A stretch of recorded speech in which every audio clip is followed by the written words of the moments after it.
Hi guys, we are the group 4. Today we're exploring the Checker or Dama board games.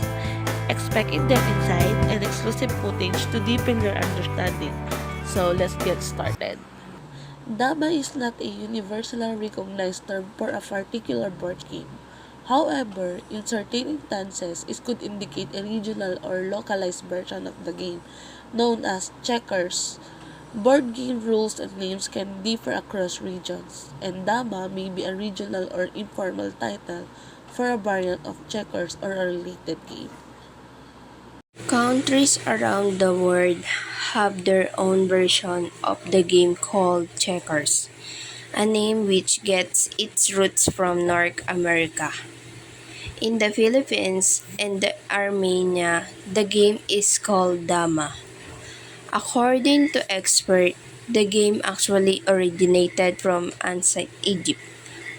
Archaeologists found traces of the game in an excavation dig in Iraq and speculated that the game existed at around 1400 BC. Ancient Egyptians called the game al-Kwarke, which had a 5 by 5 board with a grid and diagonal lines intersecting the grids. There were the only 10 pieces per side, moving along that intersections.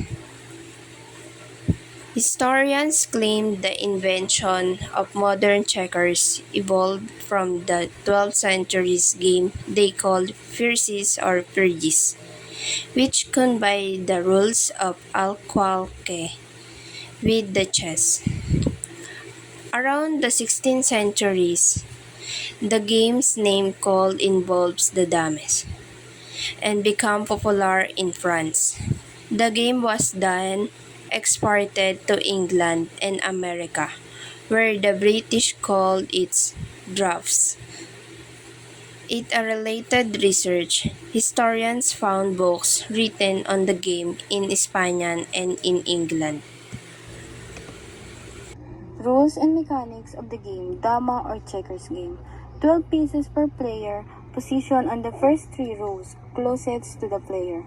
Players alternate turns moving up and forward to an empty adjacent spot along the lines.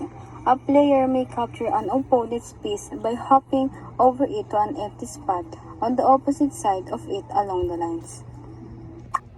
There are 3 important checker move rules. First, checkers can only move diagonally on dark squares. Second, at the start of the game, checkers can only move forward, meaning toward the opposite player's side. Last, checkers may move up and down when they become kings by reaching the last row of the opposite side. How do you win the game of checkers? Whoever captures all their opponent's checkers wins. Players continue jumping to capture checkers until one color remains on the board.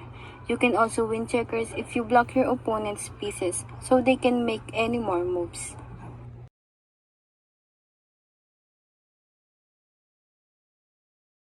The guide on mastering the game of Dama, also known as Checker.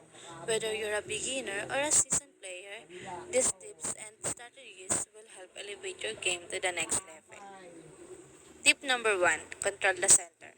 At the start of the game, focus on dominating the central squares. This grants you more option and limits your opponent's movements. Tip number 2, develop a strong defense. Shield your pieces by forming a solid defensive line. Make it challenging for your opponent to capture your pieces. Tip number 3, plan ahead. Anticipate your opponent's moves. Think several steps ahead, considering the consequences of each move before you make it. Tip number 4, maintain a board awareness. Keep an eye on the entire board, not just your side. This allows you to spot opportunities and threat from all directions. Tip number 5, utilize the king's advantages. Once a piece is crowned king, it gains increased mobility. Use your king strategically to control the board and launch attacks. Tip number 6, The benefits of playing Dama Checker.